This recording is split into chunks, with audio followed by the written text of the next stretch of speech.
Subscribe کریں ہمارے channel مبارک دن official کو اور بیل آئیکن پر کلک کرنا نہ بھولیں، آپ کو ہمارے لیٹسٹ مزید ویڈیو ملتی رہیں گی۔ بسم اللہ الرحمن الرحیم۔ حضرت ابو بکر صدیق رضی اللہ عنہ سے روایت ہے کہ نبی کریم صلی اللہ علیہ وسلم نے ارشاد فرمایا، جس نے لا الہ الا اللہ کی گواہی اس طرح دی کہ اس کا دل اور اس کی زبان کی تصدیق کرتا ہو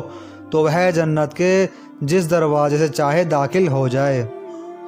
حضرت ابو موسیٰ رضی اللہ عنہ سے روایت ہے کہ رسول اللہ صلی اللہ علیہ وسلم نے ارشاد فرمایا، خوشخبری لو اور دوسروں کو بھی خوشخبری دے دو کہ جو آدمی سچے دل سے لا الہ الا اللہ کا اقرار کرے وہ جنت میں داخل ہوگا۔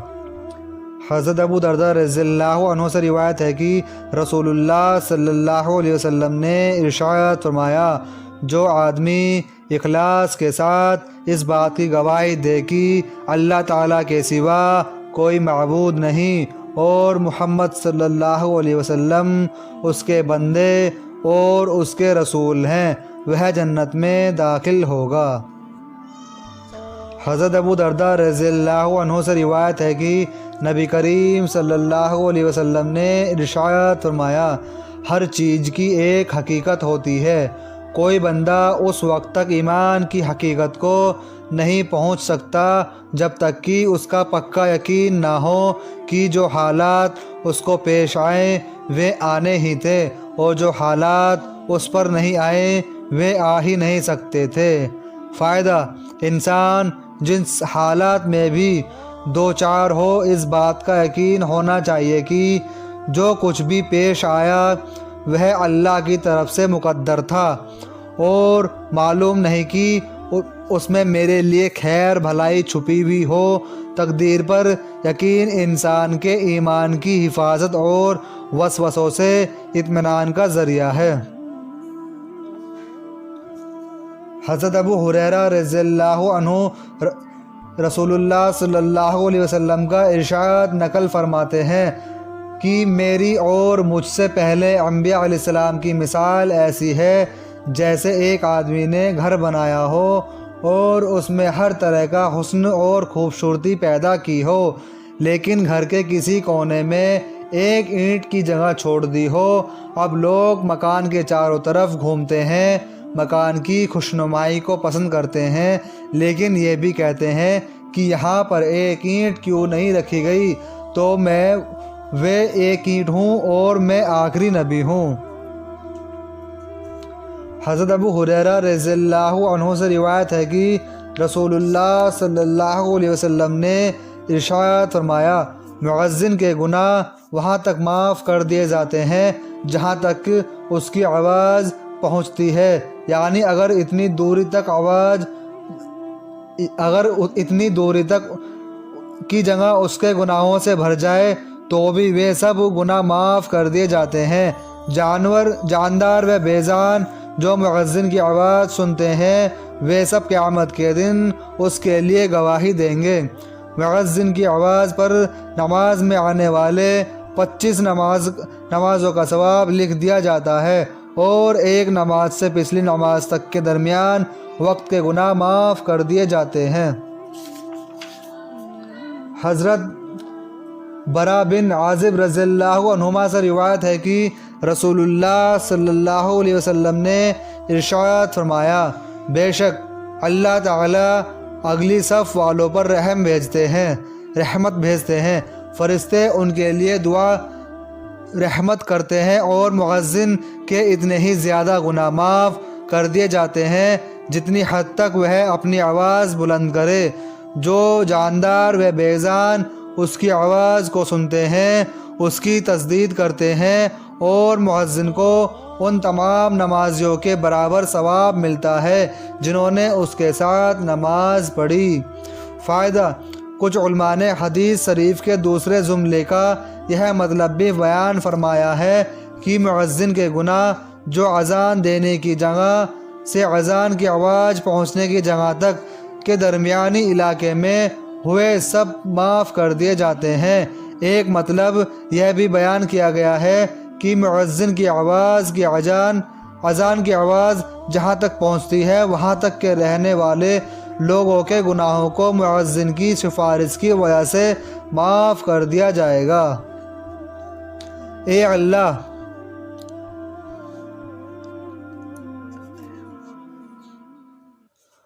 اللہ میں آپ سے آپ کی خاص رحمت مانگتا ہوں جس سے آپ میرے دل کو ہدایت نصیب فرما دیجئے اور اس کے ذریعے میرے کام کو آسان کر دیجئے اور میری پریشانی حال کو اس رحمت کے ذریعے دور کر دیجئے اور میری غیر حاضری کے معاملوں کی دیکھ بھال کیجئے اور جو چیزیں میرے پاس ہیں ان کو اس رحمت کے ذریعے بلندی اور عزت نصیب فرما دیجئے اور میرے عمل کو اس رحمت کے ذریعے شرک و دکھاوے سے پاک کر دیجئے اور میرے دل میں اس رحمت کے ذریعے وہی بات ڈالیے جو میرے لیے صحیح اور مناسب ہو۔ جس چیز سے مجھے محبت ہو وہ مجھے اس رحمت کے ذریعے عطا کیجئے اور اس رحمت کے ذریعے میری ہر برائی سے حفاظت کیجئے۔ اے اللہ مجھے ایسا ایمان اور یقین نصیب کیجئے جس کے بعد کسی قسم کا بھی کفر نہ ہو اور مجھے اپنی وہ رحمت عطا کیجئے جس کے طفیل مجھے دنیا و آخرت میں اپنی طرف سے عزت و شرف کا مقام حاصل ہو جائے۔ اے اللہ میں آپ سے فیصلوں کی درستگی اور اپنے یہاں شہیدوں والی مہمانی اور خوش نصیبوں والی زندگی اور دشمنوں کے مقابلے میں اپنی مدد کا سوال کرتا ہوں۔ اے اللہ میں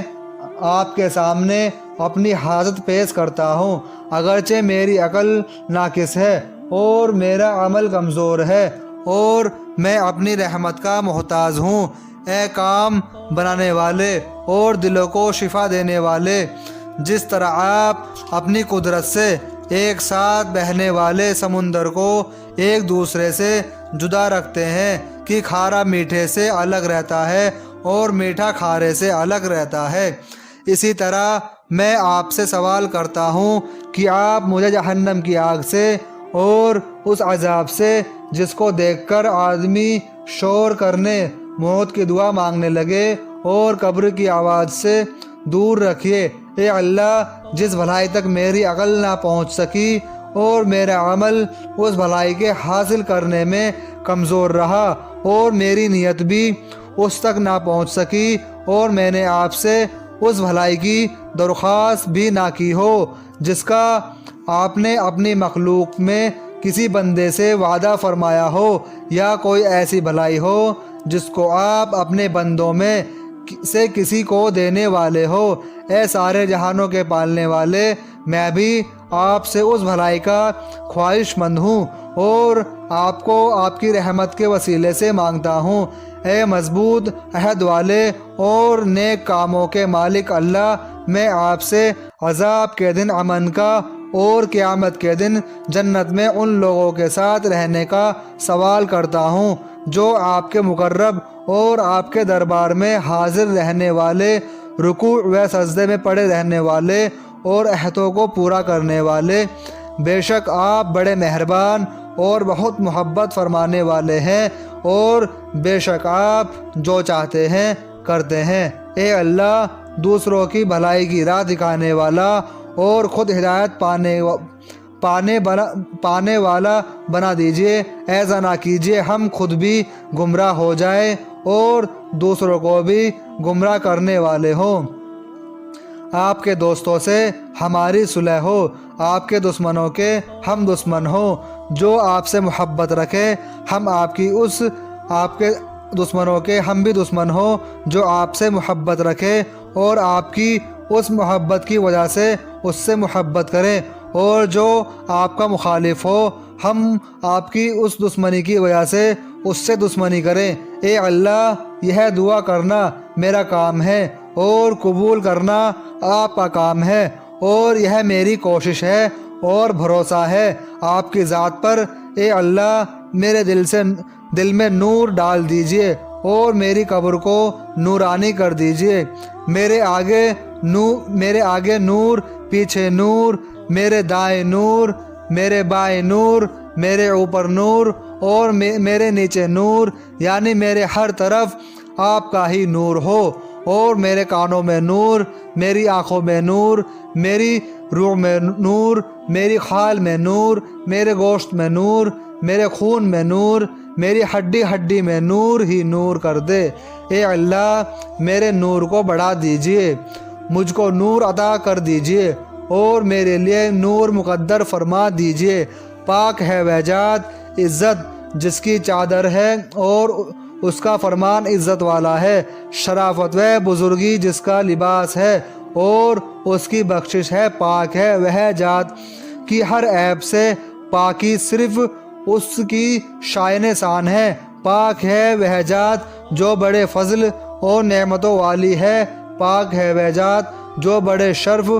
کرم والی ہے، اور پاک ہے وہ ذات جو بڑے جلال و اکرام کی مالک ہے۔ حضرت ابو درداء رضی اللہ عنہ روایت کرتے ہیں کہ جو آدمی 2 رکعات اس طرح پڑھتا ہے کہ اس کا رکوع اور سجدہ پورے طور پر کرتا ہے، اس کے بعد اللہ تعالیٰ سے جو مانگتا ہے اللہ تعالیٰ اس کو وہ فوراً یا کسی مصلحت کی وجہ سے کچھ دیر بعد ضرور عطا فرماتے ہیں۔ حضرت عبداللہ مشعری رضی اللہ عنہ سے روایت ہے کہ رسول اللہ صلی اللہ علیہ وسلم نے ارشاد فرمایا، اس آدمی کی مثال جو پورے طریقے پر رکوع نہیں کرتا اور سجدے بھی ٹھونگے مارتا ہے، اسے بھوکے آدمی کی سی ہے جو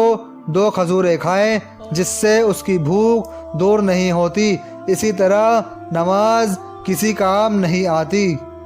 حضرت ابو درداء رضی اللہ عنہ سے روایت ہے کہ رسول اللہ صلی اللہ علیہ وسلم نے ارشاد فرمایا،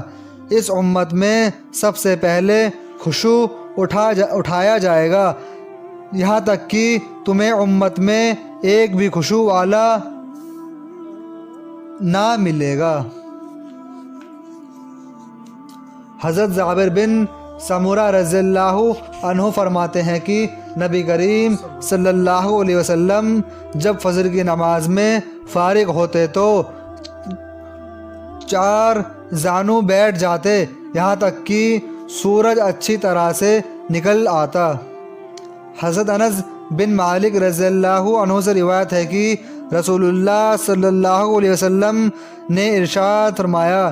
میں صبح کی نماز کے بعد سے سورج نکلنے تک ایسی جماعت کے ساتھ بیٹھوں جو اللہ تعالیٰ کے ذکر میں لگی ہو، یہ مجھے حضرت اسماعیل علیہ السلام کی اولاد میں سے 4 غلام آزاد کرنے سے زیادہ پسند ہے۔ اسی طرح میں عصر کی نماز کے بعد سے سورج ڈوبنے تک ایسی جماعت کے ساتھ بیٹھوں جو اللہ تعالیٰ کے ذکر میں مشغول ہو، یہ مجھے حضرت اسماعیل علیہ السلام کی اولاد میں سے 4 غلام آزاد کرنے سے زیادہ پسند ہے۔ فائدہ: حضرت اسماعیل علیہ السلام کی اولاد کا ذکر اس لیے فرمایا ہے کہ وہ عربوں میں افضل اور شریف ہونے کی وجہ سے زیادہ قیمتی ہے۔ حضرت عبداللہ بن عمرو بن عاص رضی اللہ عنہما سے روایت ہے کہ رسول اللہ صلی اللہ علیہ وسلم نے ارشاد فرمایا، قیامت کے دن میری امت کے کچھ لوگ آئیں گے، ان کا نور سورج کی روشنی کی طرح ہوگا۔ ہم نے عرض کیا، اے اللہ کے رسول صلی اللہ علیہ وسلم، وہ کون لوگ ہوں گے؟ ارشاد فرمایا، یہ فقراء مہاجرین ہوں گے جن کو مشکل کاموں میں آگے رکھ کر ان کے ذریعے سے بچاؤ حاصل کیا جاتا رہا، ان میں سے جس کی موت آتی تھی اس کی حاجت اس کے سینے میں ہی رہ جاتی تھی، ان کو زمین کے مختلف حصوں سے لا کر جمع کیا جائے گا۔ حضرت ابو سعید رضی اللہ عنہ سے روایت ہے کہ میں نے رسول اللہ صلی اللہ علیہ وسلم کو یہ ارشاد فرماتے ہوئے سنا، اے اللہ، مجھے مسکین طبیعت بنا کر زندہ رکھیے، مسکینی کی حالت میں دنیا سے اٹھائیے اور میرا حشر مسکینوں کی جماعت میں فرمائیے۔